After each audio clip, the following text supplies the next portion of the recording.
Hello. Good evening.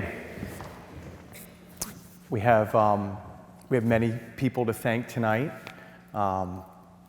Mary Kay, Margaret, all of the members of First Pres. It's an honor to be here with you this evening. It's an honor to talk about our story and our daughter Cameron to you. There is a great message here. This audience is a unique audience for us. Grace and I have had some great opportunities to speak over the last year and a half, and a lot of the times that we are addressing a crowd, the crowd has a singular focus, whether it's an environment centered around grief, or a high school class, or a group that has a particular interest. But this one is really great because people are here for their own reason.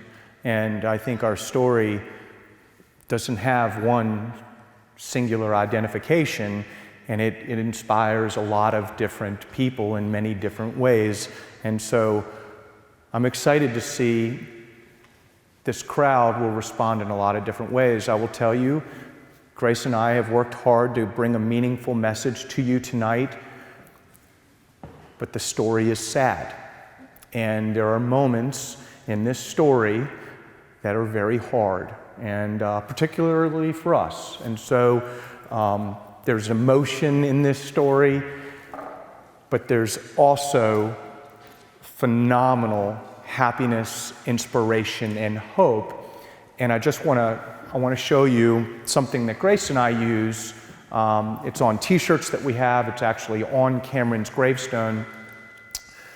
Right after we lost Cameron, when our family was in the middle of a terrible turmoil, and we were very confused as to what to do. We were very confused because it was very clear to us that Cameron had an extraordinary mission. She had a cause, and it was very loud to us that she had left us with purpose, that we weren't told just to go silently into our grief. She handed us a baton and said, "Go and do something." And this is the first quote that we found in Cameron's collection. "I will not cause pain without allowing something new to be born." And if you look at everything we're going to talk about tonight, that's the flow. There's terrific pain. I know specifically there are people here who are feeling the pain. They have children who are dealing with the pain. They have family members, so you identify with this. But I hope that you'll see that there's a lot of hope, and there's a couple of messages. We've got two topics that Grace and I will kind of cover tonight. They're all centered around our relationship with Cameron, okay? And one is a brass tacks approach to what it is we are trying to do. And that is address a mental health problem in America, in our environment, in our community, really related to teens, but it's not just teens. There are more people that need to be inspired. And all of the work that we're doing there with that. Grace is going to talk to you a little bit about that and Cameron's vision, and then my message is a little bit different, and that's where what we're hoping to do is share with you our family's story about how we took the pain and tried to create hope and birth and happiness. And in that section of the commentary and relationship, it'll be tough, but I think you're going to leave happy and smiling. And so just follow us for the roller coaster ride. Before I say something about my wife, Grace, 2 years ago, Grace had been a stay-at-home mom for 18 years and supported a family of 5 children and a crazy man, okay? And I know she didn't know I was going to say this, but, here we are. Camera's on, right? That's right. You don't know what I'm going to say, do you? Right. But she was uncomfortable speaking in front of a PTO crowd of 5 moms. And this person is changing the world. She is. And if you've been part of her organization or her activities or just followed her around, I'm telling you, this person's been touched. And she's got a great message, and we should all be very proud of Grace, because if you don't think something can change for the bad, for the good, just like Cameron, Grace is a great example of that. And Grace, yeah. By the way, I was Captain America just 4 days ago at the UCI bike races. That's right, yes. Yeah, all right. Thank you. I think you also are in for an interesting night tonight too, because over 20 years almost 21 years of marriage, we've done a lot together, we've shared a lot together, but we've never shared a stage and a microphone together. So this could be a little uncomfortable, to be honest. Very entertaining. And we'll see how those communication skills we've been working on work out. But I do want to thank Margaret. I'm so grateful that Bill introduced us, and I know we have lots of great work to do together. And I think every parent should feel so good that we have someone like Margaret doing the work she's doing that truly has the health and well-being of our children at the forefront of everything she does. So feel really good about that. And thank you for introducing me to Mary Kay, who has opened her doors right when she was about to go on sabbatical, and probably the last thing she needed was somebody coming in with all these ideas. But she opened up her heart and these doors for us, and I really do appreciate it. Like David said, everybody that is here tonight is here with their own story, their own journey, their own reason for being here. And what you don't realize is just you sitting here right now is giving someone else in this room hope. You are doing that. Whether you are affected or not affected, being present here tonight, you are giving someone hope because someone cared enough to come out, listen, and be a part of an important message. And that hope will get someone through the next hour. It may just, you've given them an hour. You may have even given them a week. But I hope you all can hold on to that tonight when you walk away and feel really, really good about that. I thought a lot about how this was going to work out and how do I tell this story? How do I share this story? And I kept thinking to myself, this is a terrific story. And I think terrific is such a beautiful and appropriate word to use. And I'll tell you why. The definition of terrific: it means extraordinary, great, or intense. Terrific speed, extremely good, wonderful, like a terrific vacation. But there's also another definition. It means causing terror, terrifying. And terrific is how many people who suffer with mental illness feel. And terrific is how many people who love those people suffering feel. And you feel terrific because during those wonderful times, it feels good, and you want to hold on to those wonderful times because you don't know when they're coming back or how long they will last. And it also feels terrifying. The person suffering is terrified of themselves, and the person watching is terrified, absolutely terrified of what could happen. The numbers are terrifying. As Margaret mentioned, 1 in 5 kids. Think about that, 1 in 5 kids suffer. Our family's a great example of that. 5 children, one of our children suffered greatly. There was also a survey done in 2006 that 1 in 12 children will self-harm. 1 in 12 children, that was in 2006, and the numbers are growing. There's between 500,000 and 1 million children, young adults from the age of 15 to 24 that will attempt suicide in a year. So be here tonight, be your hope for someone in this room, and when you leave tonight, carry that hope, because a lot of these people suffering, they don't have that, so hold that hope for them until they can get there, until they can have that hope, and they can be someone else's beacon. I was at a doctor's appointment one time, and with 5 kids, you feel like you're in the doctor's a lot. But so they asked me, describe Cameron. How would you describe Cameron? And I immediately had the vision of a crystal come into my mind. And a crystal is beautiful and it's dynamic. You can see it in a different way from every angle. It's got beautiful colors, it's got light shining through that's really interesting, and there's a lot of smooth surface that feels good to touch. But there's dark colors, and there's shadows, and there's sharper edges. And sometimes when you hold it the wrong way, it hurts. It hurts to hold it. So all these colors, all these edges, they make that amazing rock. And that's my Cameron. She is that crystal. She is that amazing rock.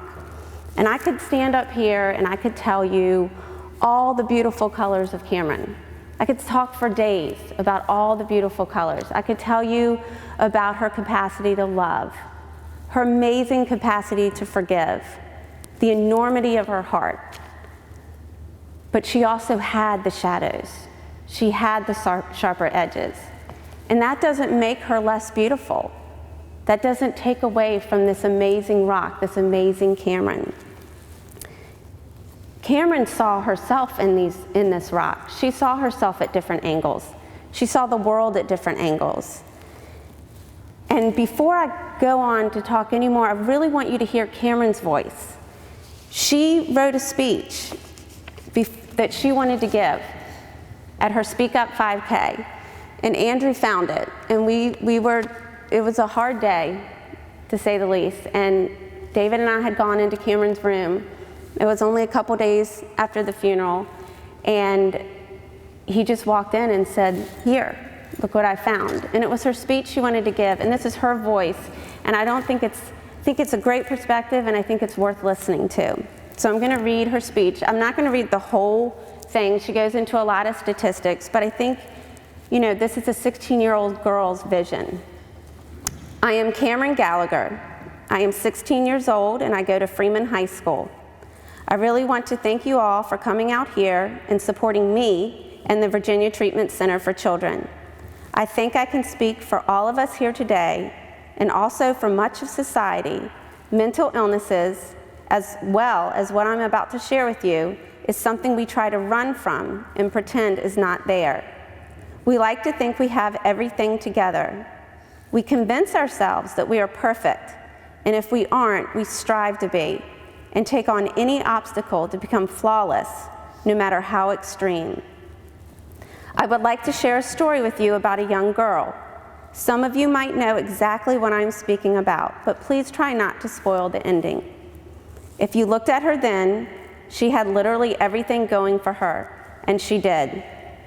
She is a member of a happy, active, close Catholic family. She is athletic, she has great friends, and she has many wonderful memories and so much to look forward to.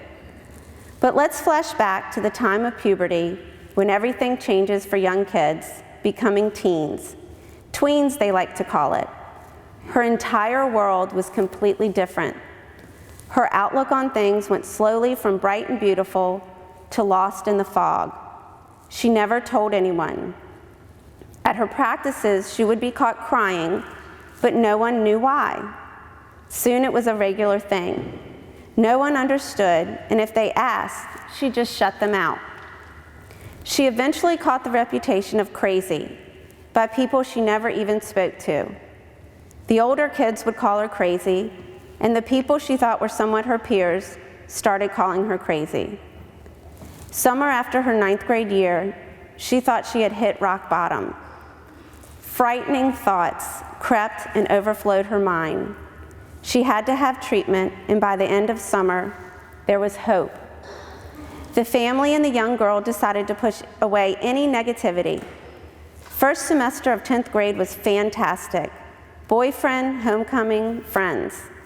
Around the middle of the second quarter, she slowly sank down to the deep, dark sea of depression again.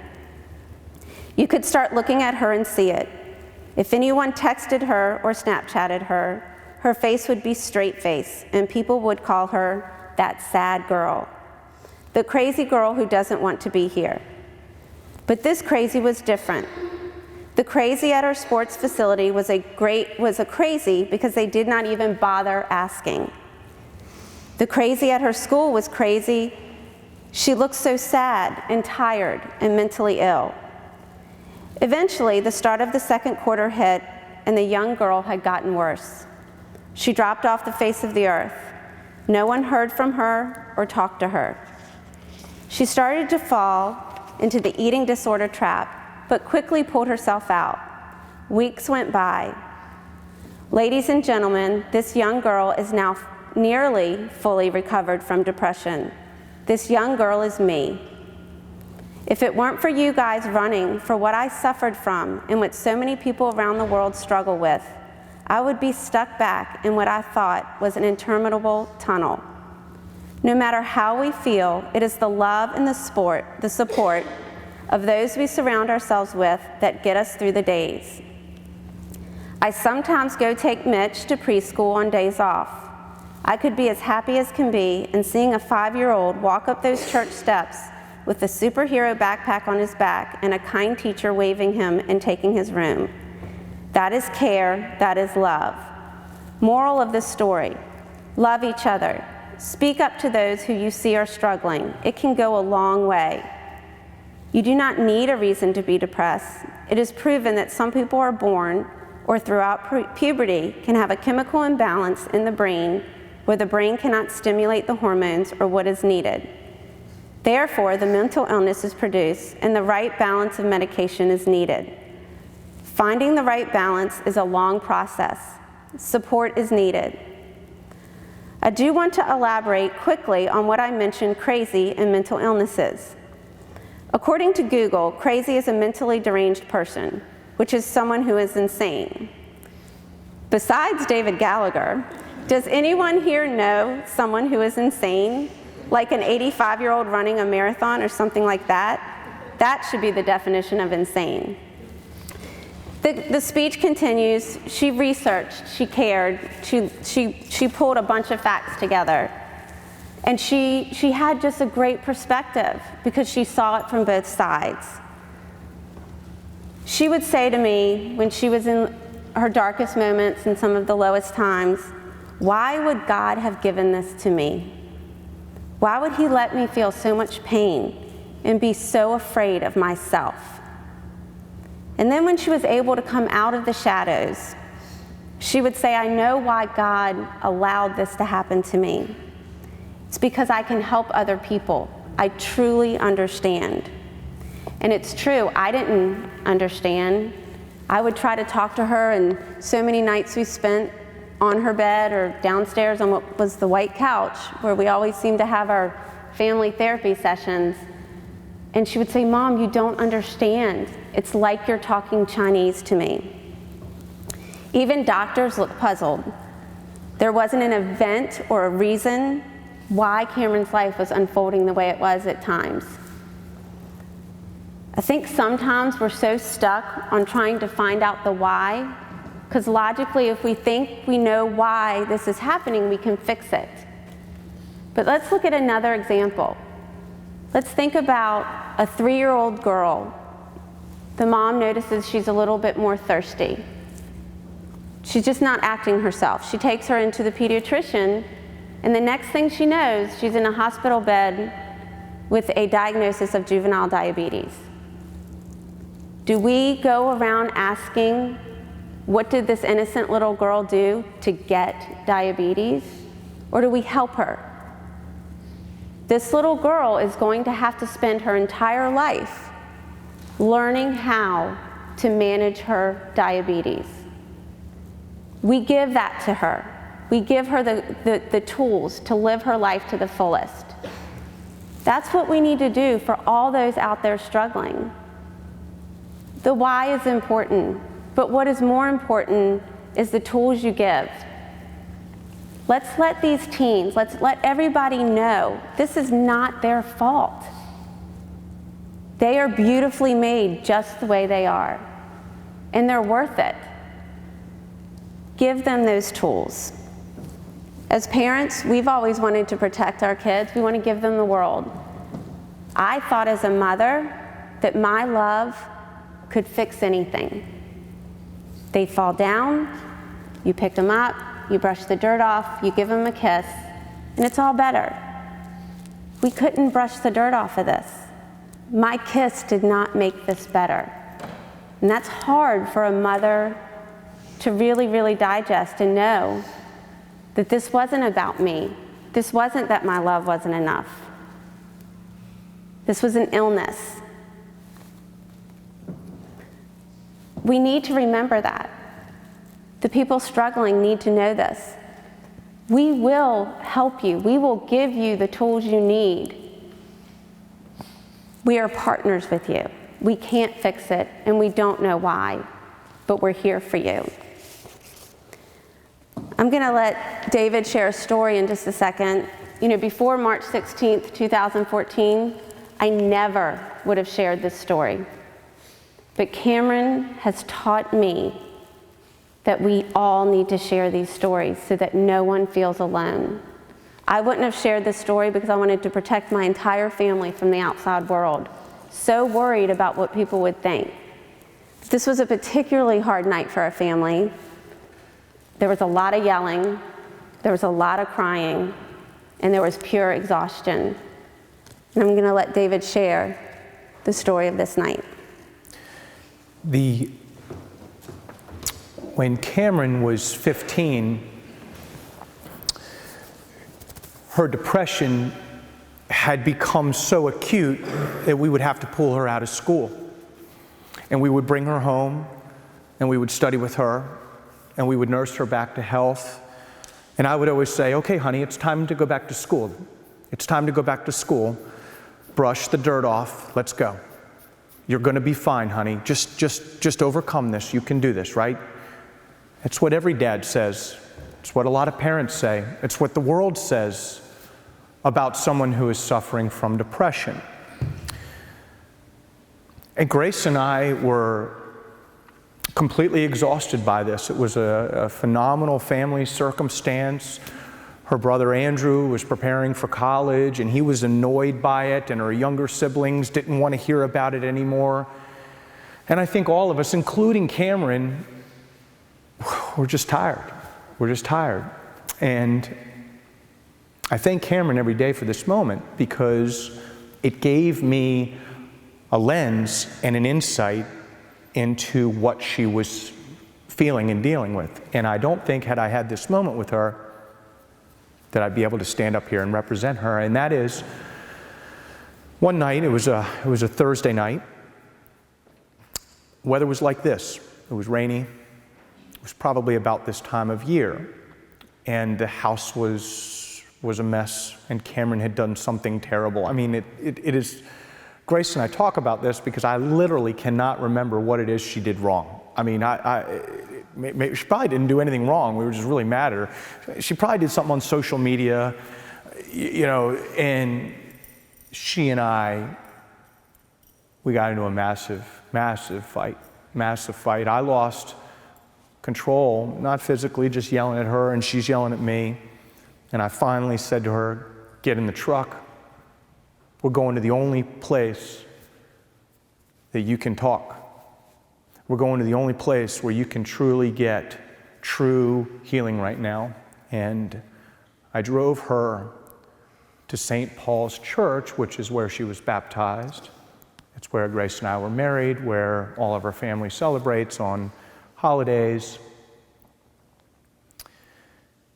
And I pulled her down to the front pew, and I sat there, and all I could think about was, I hope you're telling God what you've done.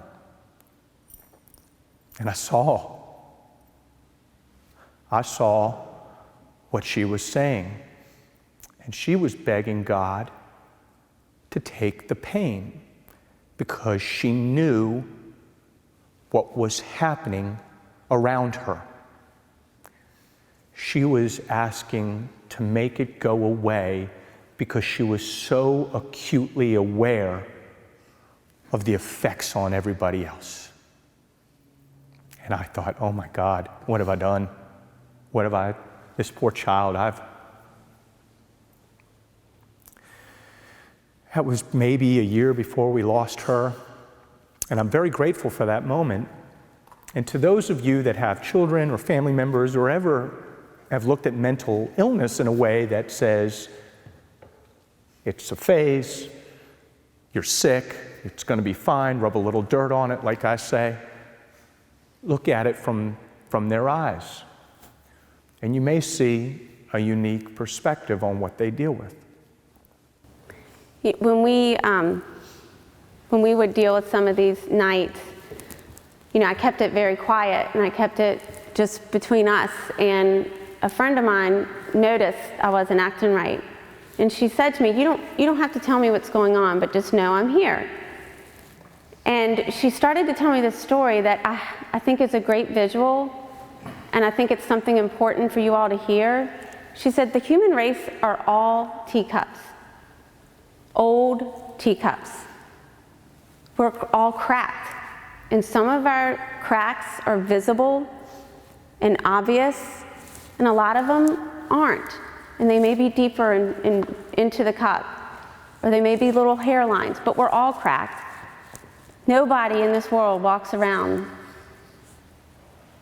flawless. Nobody does. I want y'all to know that not by any stretch of the imagination am I an expert on mental illness. We're a mom and a dad that has lived with it in our house. We don't have all the answers, but we know what it feels like to feel very lost, very overwhelmed, and very alone. And some of that alone feeling is self-inflicted. We didn't have to be alone, but we were. And we know that feeling. We would think, there's no way this is going on in somebody else's house. Now to lift things up a little bit, I want you to remember something about Cameron. I want you to remember a lot about Cameron. I want you to remember my amazing daughter for the truly awesome person that she continues to be in this world. Remember her for her smile that lit up the world, but also know that that smile was dimmed by a great sadness. But it didn't make her less beautiful. It was beautiful to watch her dig her heels in and tell me she was going to talk about this.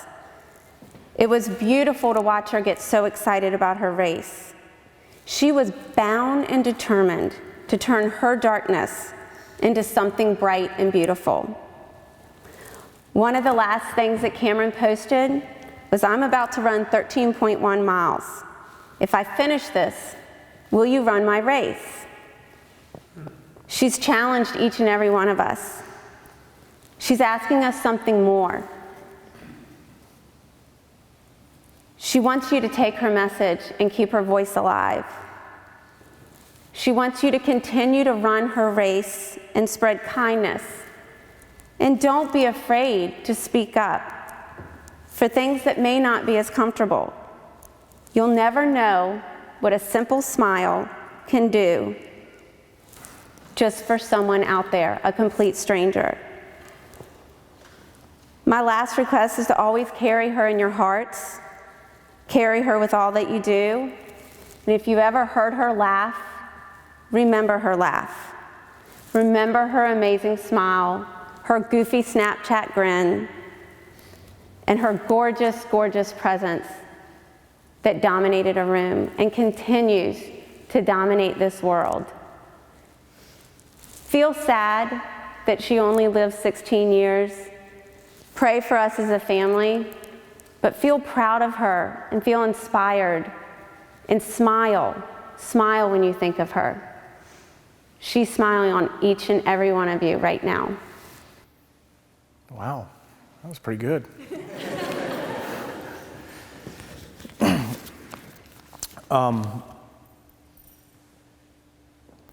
So one of the things that Grace and I reflect on is, and this is a strange thought, but we're now in a society of parents that have lost children. And that's not a club anyone wants to be in. It is many would say it's your worst nightmare. I would say it is. I would say it is. But what we are going through has a lot of similarities to how you treat the pain that you're dealing with.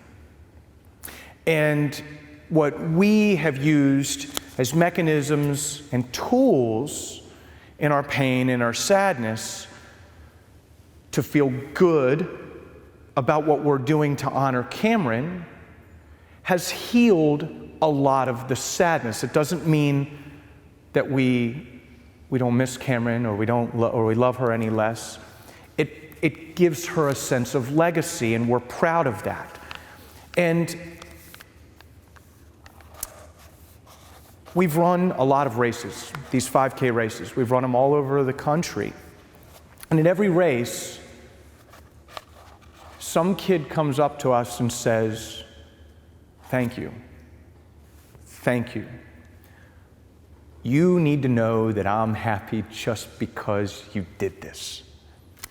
Grace and I say it all day, that if we spent all the money in the world and we raised all the funds and we spoke and we did all these great things, and if all that ever happened, the only result was that kids dotted through America came and said, "Thank you. You gave me hope for another day. You gave me a reason. You gave me a purpose. You gave me light. You spoke for me," then Cameron's living on.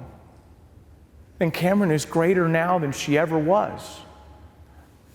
She's become the very birth of the pain that was created. And Cameron's last moment on earth was not sad for her. I'm going to talk about that a little bit. Because I want to give reflection on the way Grace and I view the world now and how some of that can be used in the challenges that you have on a daily basis. Not every parent that has lost a child is lucky enough to say that their child's last moment was a good moment. And I'm talking particularly to the parents that have dealt with children with suicide, right? Imagine knowing that your child's last moment was scared, terrified. We're lucky that Cameron's last moment was happiness, it was accomplishment, it was pride. We were with her, and I and Grace were there, and she left with a smile. So we fight for the parents that don't have that. We fight for the folks that don't have that. And I've been developing a thesis, if you will. I spend a lot of time in reflection, and I think a lot about what we've gone through. And I think a lot about what other people in the world go through. And I compare it to other world circumstances where people have dealt with great pain and frustration and conflict. And who are the people who have done well? It appears to be the people who've taken the worst nightmare, and they've made it their greatest asset. They've gifted the world with something. They've gifted the world with something. And those tend to be the people that have somehow had great impact on this earth. And so I'm going to read a little bit about,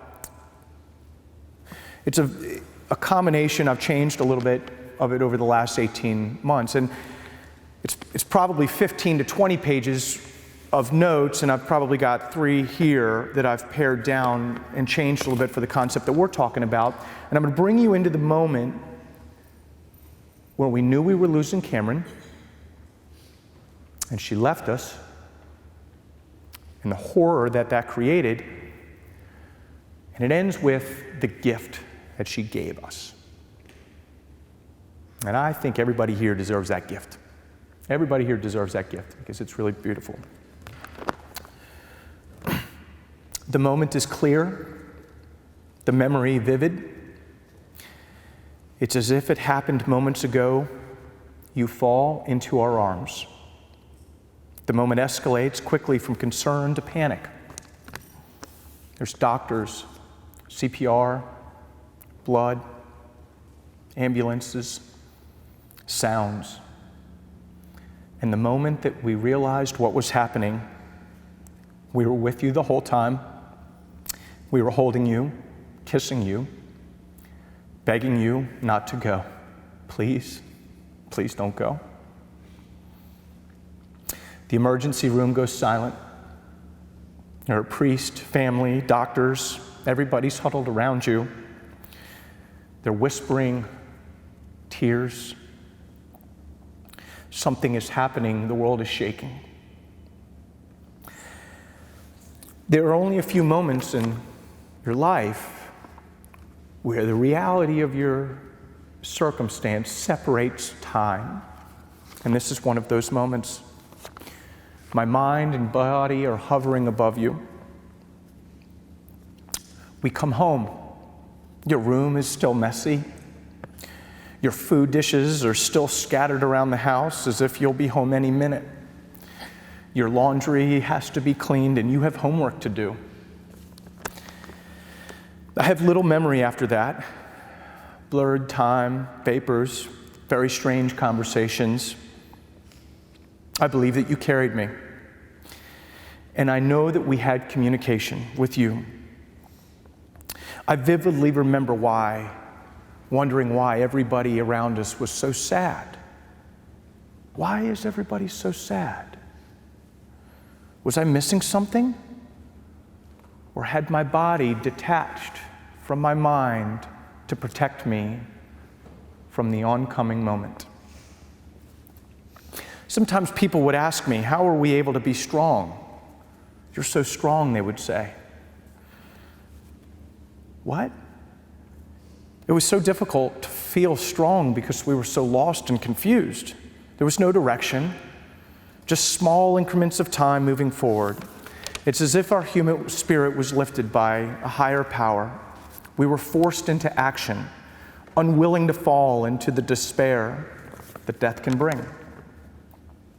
I was always certain that your life had a higher power. I was sure that you were here for a higher purpose. I knew that one day, from the very beginning of your life, that we would work together in unison. It surprised me that my anguish and pain came so slowly. It developed after we produced your plan. Our pain comes. Mom and I are escorted into our moment of awareness.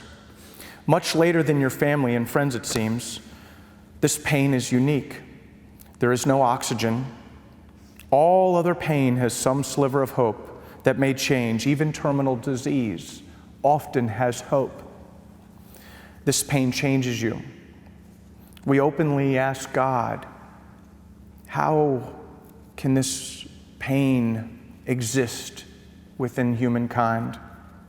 How could evolution allow this to have exist? I begin to see the world differently. Days after we held your funeral, I found myself staring at sights, often taking them in for moments, watching your brother Mitchell, and I wanted time to stop. I would purposefully drive down Monument Avenue on the way into work so that I could see the pretty trees. It's a longer route. I was fascinated by people's conversation. Never before had I cared so deeply about what other people were interested in. Beauty is everywhere, inspired by deep pain. We're more aware of our moments and we're grateful for our gifts. I'm not a perfect man. I'm hardly close. But I am better now than I was before I lost you. You are my guiding light. Yet we have to choose to see this beauty and ultimately agree that it's more beautiful because I see it in comparison to something tragic. I begin to see what you have done and who you really are. Mom and I immediately change our lives forever. We are focused on purpose-driven behavior and love. We are taking our pain and using it as fuel to ensure that your life matters. We focus on your legacy. We work on your foundation. We work so hard. Your story inspires the world. Our work returns results. Your story brings goodness to people who need it. People have written us thousands of letters. They're telling us every day about the impact that you are having on them. I find people all over the country who have followed you from the day that you left. They still do. They changed because of you. The pain has become beauty. The tragedy has created goodness. We are so focused on you that we don't see what is really happening. And that is, you have given to us. You have taken our pain and you have made us new people. You've given us a gift, and your sacrifice is not lost. My pain has become my happiness. I'm truly aware of my gifts in life and my cherished moments. In many ways, I am a happier man. And happy does not always mean joyous. Happiness means that you are appreciative and you are aware of the very things around you. Happiness can hold pain. I'm learning that the two are often hand in hand. Pain delivers perspective. Happiness is your absorption of perspective. And without pain, can you truly be happy? How can there be love if you weren't aware of loneliness? Pain is the birth of happiness. I begin to see that as an answer in life, that everything is in perspective. All achievement and pride in this world is sourced from the very nature of sacrifice. All goodness is seen good because it is compared to pain and hardship. All that we covet is secured in a comparison of pain. And if you truly begin to see this as truth, your pain can become the source of your life. I work myself physically. I honor my love in your soul. I spend my day grateful for your presence inside me. I miss her so much. I love her so deeply. But there is purpose now in my pain. The sorrow will not define our existence, and it will not impede our mission. It will fuel our growth as people, and you will be the reason for our achievements. Because when you identify purpose with sacrifice, you will continue, your will to continue is almost limitless. When your pain becomes a source of pride in the name of others, you cannot be stopped. Because quite simply, there's no reason to stop. You cannot be consumed with exhaustion, as the exhaustion is your fuel for growth. Grief is a gifted lesson. It's a sacrifice so grand and so selfless that only few can comprehend. When you give your life to others so that others may benefit, you are a gift in life. I often feel guilty about my happiness. Grace and I live a charmed life in many ways. We have friends and we laugh a lot. And there are terrible moments where we shock ourselves that how can we be enjoying a glass of wine right now on a porch on a beautiful afternoon? We've lost. We deserve to be stricken in pain. And we're dealing with guilt. But we realize that you haven't left. And I'm learning that you are more present than ever. And now, I am now your voice, and you are mine. We are together forever because what you have truly given to me. And every time I find laughter, I now see that it is the source is something different than it was before. It is now a true appreciation. And the more that I celebrate, the more that I absorb perspective, the more that I honor your sacrifice to us. As I begin to enjoy and celebrate again, I know that you are in the very core of that moment. And it is quite enlightening to know that you are the source of my happiness. It comes from the very It comes from the very pain of losing you. Dark moments come, and they come and at moments are so debilitating that we are rendered to our bed, and we have learned to let them come and let them stay for a short period of time, and we ask them to leave. Our purpose is not here to grieve. Our purpose is to live a happy and purposeful life, inspiring our family and others to do the same. But when the dark moments come, they only fuel the next cycle of happiness.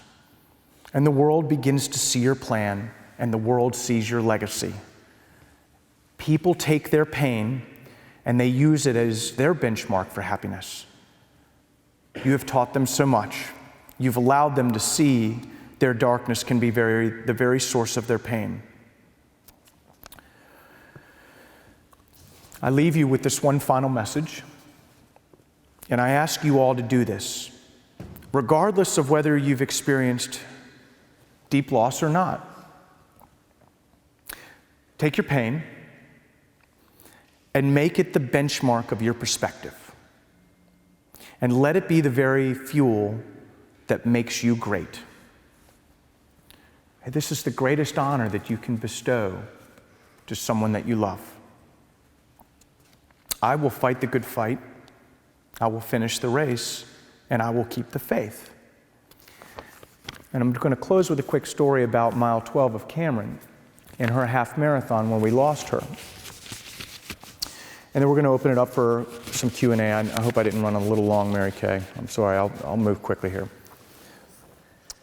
The last thing Cameron said to Abby was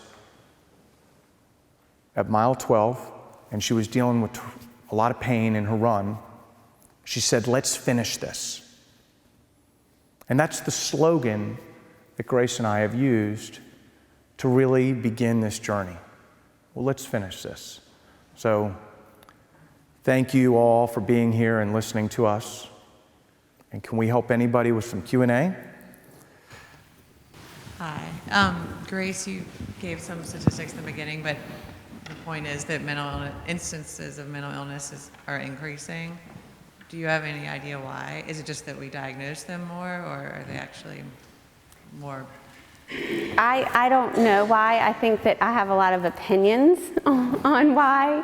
I think that today, teens in particularly are faced with a great deal of pressure with social media. I think there's a lot of avenues to feel like comparing yourself to what's out there. It's like the Facebook facade. Everybody's life looks perfect on Facebook, and if you're struggling, you think everybody's life is like that. I think that I am apprehensive to say that maybe it's because we're getting diagnosed more, because I think there is a huge hole in people that don't go and get diagnosed because of the stigma, and they don't go and seek help. They think it's a phase or a stage or a girl going through puberty. So I don't know if I answered your question, but I think it's something that's worth looking into, and I think it'll be interesting over the next 10 years to see some of the research that is being done with the access, the immediate gratification that our kids have to access of all kinds of knowledge. How or when did you realize Cameron had a problem? That she was in depression? Yeah, that's we talk about this a lot. We probably did not acknowledge Cameron's depression until maybe 13 or 14 years old, maybe 14, yeah. But when we look back on a lot of the signs, if we were going through it again, we would have known a lot earlier. Cameron had terrific anxiety. She would come home from 4th and 5th grade absolutely convinced that the girls were talking about her at the lunch table. It began with anxiety. And she was always just a little bit more, even as a young child, just that much more personality, more felt things very deeply, which I don't think is an indicator, but I think that it's something worth paying attention to and being sensitive to. We had, she was in 4th grade and she was going to have a pretty major surgery done to her leg, so we had her in counseling for the anxiety over that. And it was interesting to now, looking back, some of the things that came out that maybe we didn't hear what the psychologist was really saying. Because we were just like, well, she's got to get through the surgery and then we'll move on and be okay. But I think it's, I don't think you ever really know the exact moment. I think it's it unfolds in front of you.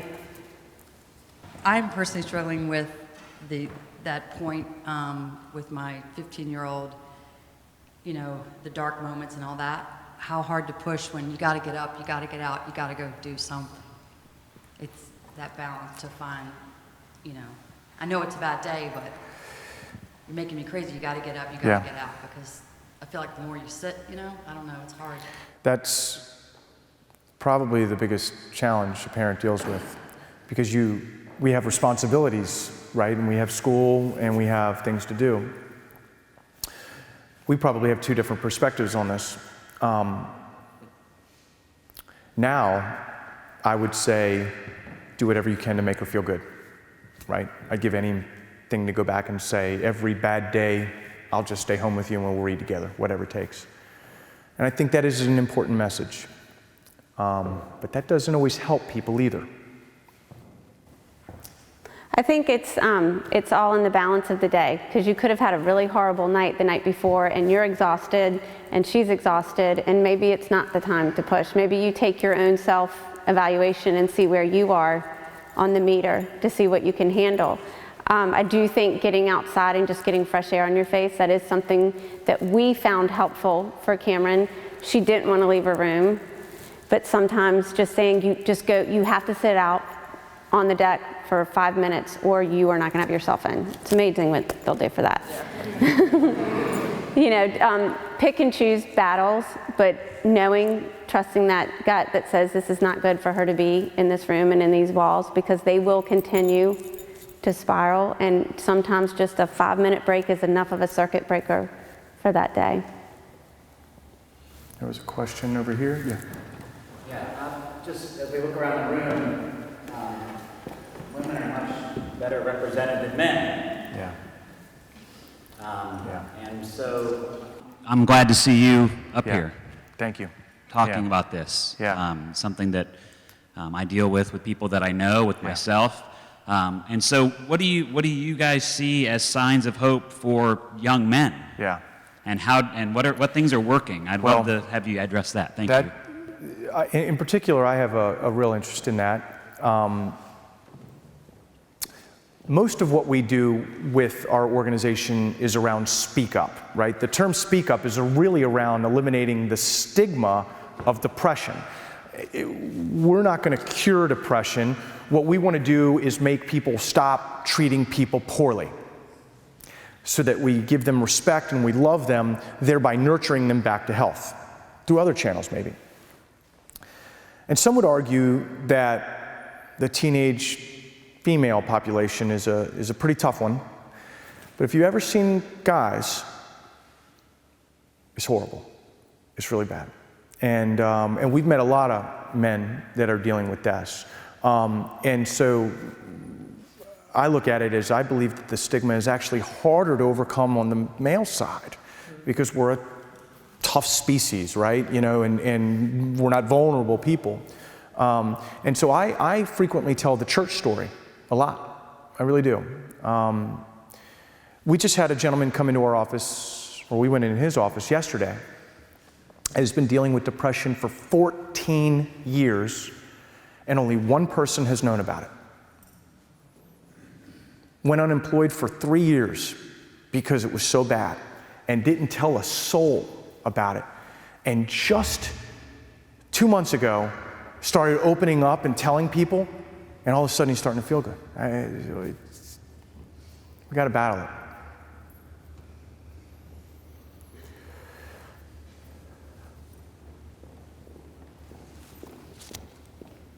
Good. Thank you. Thank you, guys. Wonderful crowd. Thank you.